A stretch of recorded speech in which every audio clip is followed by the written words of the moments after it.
Halo teman-teman, kembali lagi bersama kami dari tim support Inspirasi Biz. Kali ini kami akan memberikan tutorial cara menambahkan data pelanggan dan ada beberapa aturan yang teman-teman bisa manfaatkan. Untuk menambahkan data pelanggan, teman-teman bisa simak penjelasan berikut. Baik, untuk menambahkan data pelanggan, teman-teman bisa masuk ke menu Master Data, kemudian pilih Daftar Pelanggan, lalu diklik tombol Tambah, maka akan muncul modul tambah pelanggan seperti ini. Di sini teman-teman bisa lihat ada 3 submenu, di antaranya ada data umum, data pendukung pajak, dan juga akuntansi. Jadi langkah yang pertama, teman-teman bisa memberikan data pada submenu data umum terlebih dahulu. Pada data yang pertama, di sini ada kode dengan nilai auto, di mana artinya untuk kode pelanggan ini akan secara otomatis diisi oleh program. Jadi teman-teman bisa lanjut saja untuk memberikan data-data yang lainnya. Namun jika teman-teman ingin membuat kode pelanggannya sendiri, teman-teman bisa langsung saja berikan nilainya pada kolom kode ini. Kemudian di sini ada nama pelanggan. Untuk nama pelanggan ini harus teman-teman isi, jadi dia tidak boleh kosong. Kemudian di sini ada alamat. Untuk alamat ini bersifat opsional. Jadi teman-teman bisa mencatat alamat dari pelanggan yang teman-teman akan tambahkan. Atau teman-teman juga bisa mengosongkan untuk data alamatnya. Kemudian di sini juga ada kota. Untuk kota ini juga bersifat opsional. Jadi teman-teman bisa isi untuk kotanya atau bisa juga dikosongkan. Kemudian di provinsi juga sama, dia bersifat opsional, jadi teman-teman bisa berikan nilainya ataupun dikosongkan saja. Kemudian di sini ada negara. Untuk negara ini juga sama, dia bersifat opsional, jadi teman-teman bisa sesuaikan dengan kebutuhan masing-masing. Kemudian di sini ada kode pos. Untuk kode pos ini juga bersifat opsional. Jadi teman-teman bisa berikan nilainya atau bisa juga dikosongkan saja. Lalu di sini ada nomor telepon. Untuk nomor telepon juga sama, bersifat opsional. Kemudian di sini ada nomor fax. Untuk fax ini teman-teman bisa berikan nilainya ataupun bisa juga dikosongkan karena ini juga bersifat opsional. Lalu untuk email ini juga bersifat opsional. Jadi teman-teman bisa mencatat email dari pelanggan yang teman-teman akan tambahkan. Kemudian untuk tanggal lahirnya teman-teman bisa pilih atau teman-teman bisa kosongkan saja seperti ini. Karena untuk tanggal lahir ini bersifat opsional. Kemudian di sini ada kontak. Untuk kontak ini teman-teman bisa isi ataupun bisa dikosongkan saja. Karena ini juga bersifat opsional. Lalu di sini juga ada kolom keterangan. Untuk keterangan ini teman-teman bisa gunakan untuk mencatat hal-hal lainnya yang teman-teman perlukan. Dan untuk keterangan ini juga opsional. Jadi bisa diisi ataupun bisa juga dikosongkan. Kemudian di sini ada nomor rekening. Untuk nomor rekening ini juga sama, dia bersifat opsional. Jadi teman-teman bisa menambahkan nomor rekening dari pelanggan yang teman-teman akan tambahkan. Atau bisa juga dikosongkan saja. Kemudian di sini ada rekening atas nama. Jadi teman-teman bisa mengisi atas nama siapa dari nomor rekening yang tertera di sini. Dan untuk rekening atas nama ini juga bersifat opsional. Kemudian di sini juga ada bank. Jadi teman-teman bisa mencatat bank apa yang digunakan oleh pelanggan yang teman-teman akan tambahkan ini. Dan untuk bank ini juga bersifat opsional. Kemudian di sini ada wilayah, teman-teman bisa memilih salah satu dari list wilayah yang ada. Dan jika teman-teman ingin menambahkan wilayah, teman-teman bisa tambahkan melalui menu Master Data, kemudian pilih wilayah, lalu dipilih wilayah. Nah, di sini teman-teman bisa menambahkan untuk list wilayahnya.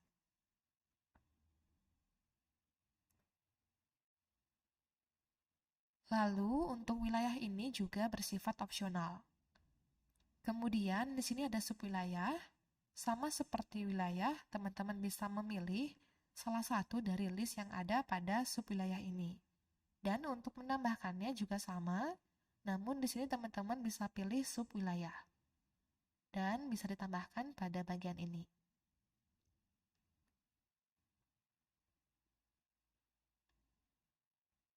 Dan juga untuk submenu ini bersifat opsional. Kemudian di sini ada dua pilihan, yaitu bisa kredit dan tidak bisa kredit. Jika teman-teman memilih bisa kredit, maka pelanggan yang teman-teman tambahkan ini bisa melakukan transaksi pembayaran kredit.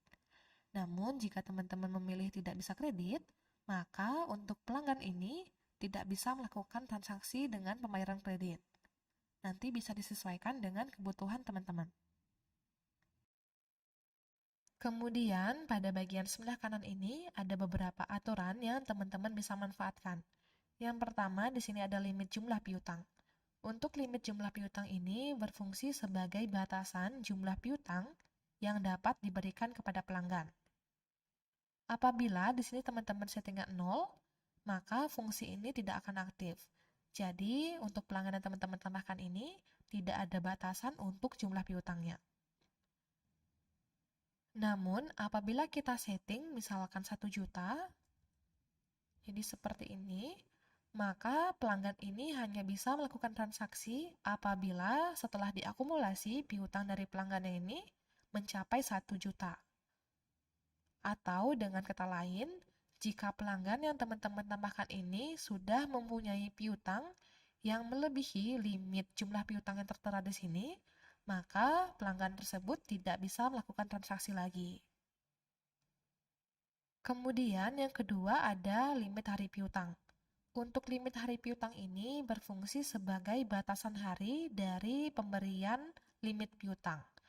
Apabila teman-teman settingnya 0, maka fungsi ini tidak akan aktif. Dan apabila limit hari piutang kita setting misalkan 40 hari, nah maka setelah 40 hari pelanggan tersebut tidak ada melakukan pembayaran atau tidak ada melakukan pelunasan piutangnya, maka pelanggan tersebut tidak bisa melakukan transaksi lagi. Kemudian ada jatuh tempo. Untuk jatuh tempo ini berfungsi untuk mengatur jumlah hari jatuh tempo per pelanggannya. Apabila di sini disettingnya 0, maka dia akan mengacu kepada pengaturan. Kita bisa buka menu pengaturan, kemudian pengaturan umum, lalu pilih transaksi 1, dan di sini ada jumlah hari jatuh tempo. Jadi dia akan mengambil nilai dari pengaturan umum ini. Nah, namun jika teman-teman memberikan jatuh tempo langsung diberikan di sini, misalkan 10 hari, nah maka khusus untuk pelanggan yang teman-teman tambahkan ini memiliki jatuh tempo 10 hari. Kemudian di sini ada maksimum jumlah atau nominal kredit per nota. Nah, ini berfungsi untuk mengatur nominal kredit per notanya. Apabila di sini kita setting 0 seperti ini, maka fungsi ini tidak akan aktif. Namun, apabila maksimum jumlah ini kita misalkan berikan 500.000, seperti ini, maka untuk pelanggan ini yang teman-teman tambahkan hanya dapat melakukan transaksi kredit per notanya sampai 500.000 dan tidak bisa melebihi 500.000 untuk pembayaran kredit per notanya. Nah, kemudian di sini ada beberapa aturan untuk mengatur sistem pajaknya, yaitu ada menggunakan pajak, lalu ada nilai pajak disadari, dan juga nilai pajak. Jadi untuk ketiga data yang ini, itu untuk mengatur sistem pajaknya. Nah, untuk menggunakan pajak ini ada 4 pilihan yang teman-teman bisa gunakan, dan untuk nilai pajak disadarinya ada 3, namun khusus untuk sistem pajak include, nilai pajak disadari ini ada 4 pilihan. Lalu untuk nilai pajak ini akan aktif atau bisa digunakan ketika kita memilih nilai pajak disadari ini dengan data pelanggan seperti ini. Nah, jadi dia akan mengambil nilai dari nilai pajak ini. Misalkan seperti ini. Nah, untuk teman-teman yang ingin mengetahui lebih detail untuk mengatur sistem pajak pada program ini, Teman-teman bisa lihat video tutorial yang sudah kami buat khusus untuk mengatur sistem pajaknya. Teman-teman bisa klik link yang sudah kami berikan pada box deskripsi di bawah. Oke, kita lanjutkan untuk memberikan data selanjutnya. Di sini ada grup pelanggan. Nah, untuk grup pelanggan ini teman-teman harus memilih salah satu dari grup pelanggan yang tersedia. Teman-teman juga bisa menambahkan grup pelanggannya dengan klik tombol tambah ini. Lalu, teman-teman bisa tambahkan pada bagian bawah ini. Nah, untuk grup pelanggan ini digunakan untuk mengelompokkan pelanggan atau bisa juga sebagai level pelanggan yang berhubungan dengan pilihan harga jual berdasarkan level saat kita membuat item baru. Dan bisa juga digunakan untuk memberikan potongan berdasarkan kelompok pelanggannya. Dan untuk saat ini kami akan memilih grup pelanggan general. Kemudian selanjutnya di sini ada tipe potongan. Untuk tipe potongan ini ada beberapa pilihan.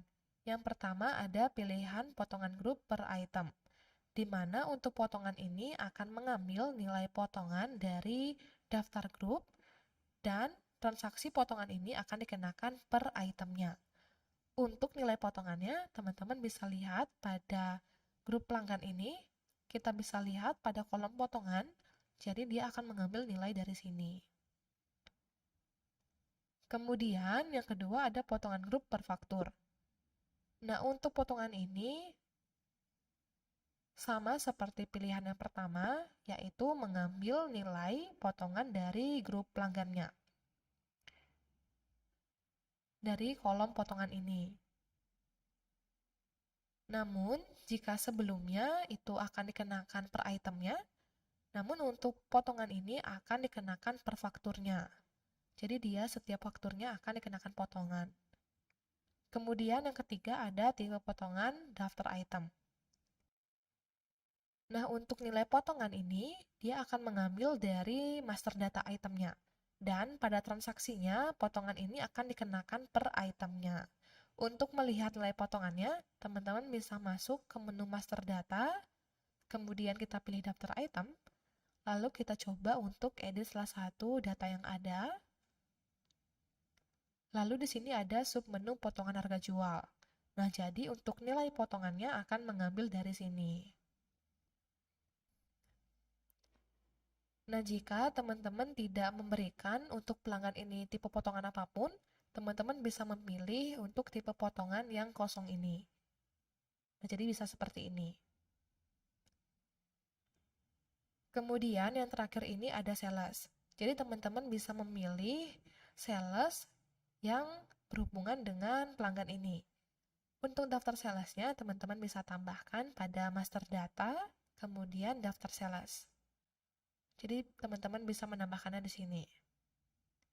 Dan untuk sales ini opsional, jadi teman-teman bisa pilih ataupun bisa juga dikosongkan saja. Kemudian, jika sudah selesai untuk memberikan data-data yang diperlukan pada data umum ini, teman-teman bisa lanjut ke data pendukung pajak. Nah, pada data pendukung pajak ini, jika dikenakan pajak, maka untuk mengekspor pajak atau ekspor CSP pajak keluaran, maka data ini harus diisi dengan benar, di mana berikan NPWP, NIK, nama NPWP, serta alamat NPWP dari pelanggan yang teman-teman akan tambahkan. Untuk NIK ini wajib diisi, dan jika pelanggan yang teman-teman tambahkan ini tidak mempunyai NPWP, maka kolom NPWP-nya wajib diisi dengan format seperti ini.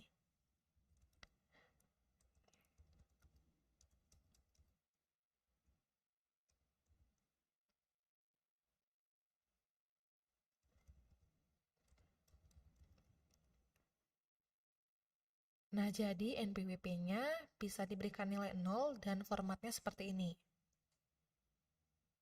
Kemudian, di sini harus mengisi untuk NIK dari pelanggan yang teman-teman tambahkan ini. Dan untuk simulasi ini kami akan berikan nilai 0 saja sebanyak 16 digit.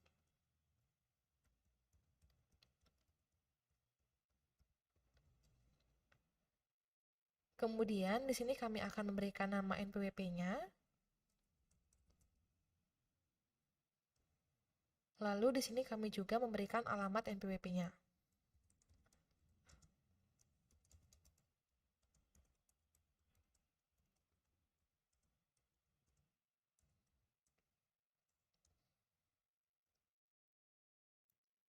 Nah, jika sudah memberikan data pendukung pajaknya, kita akan beralih pada submenu akuntansi. Nah, pada submenu akuntansi ini terdapat kolom pembayaran kredit. Jadi, ini fungsinya untuk mengatur akun perkiraan apa yang digunakan ketika pelanggan ini melakukan pembayaran kredit. Apabila pembayaran kredit ini dikosongkan seperti ini, maka akun perkiraan yang akan digunakan akan mengacu pada setting perkiraan pada masing-masing transaksinya. Untuk melihat setting perkiraannya, teman-teman bisa masuk ke menu akuntansi, lalu pilih setting perkiraan. Nah, jadi dia akan mengacu pada akun perkiraan yang disetting pada setting perkiraan ini. Seperti misalkan di sini untuk transaksi penjualannya, lalu kita bisa lihat pada pembayaran kredit ini, dia menggunakan akun perkiraan piutang usaha. Jadi, secara defaultnya, jika teman-teman kosongkan pada pembayaran kredit ini, maka dia akan menggunakan akun perkiraan piutang usaha ini. Namun, jika teman-teman ingin memisahkan untuk pembayaran kredit khusus untuk pelanggan yang teman-teman akan tambahkan ini, teman-teman bisa membuat kode akun perkiraan baru dengan masuk ke menu akuntansi, kemudian pilih daftar perkiraan, lalu di sini buat kode baru. Lalu di sini untuk kelompoknya kita pilih aktiva, kemudian posisi di bawah kita pilih piutang, lalu kita berikan kode perkiraan. Untuk kode perkiraan ini bisa dibuat selain kode perkiraan yang sudah ada pada daftar perkiraan ini.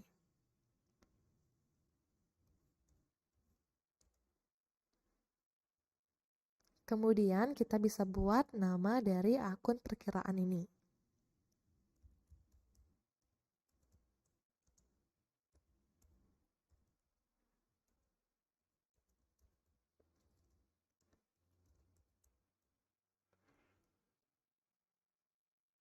Nah, jika sudah, bisa disimpan.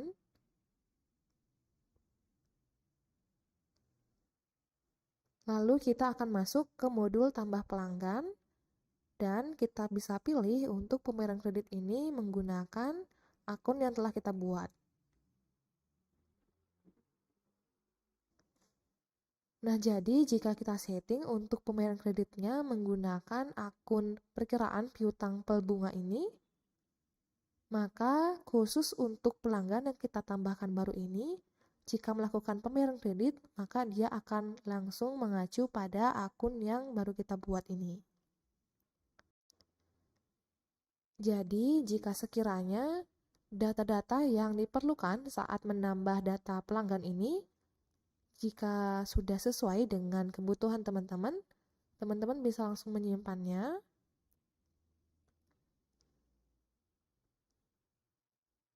Lalu kita akan coba masuk ke transaksi penjualan.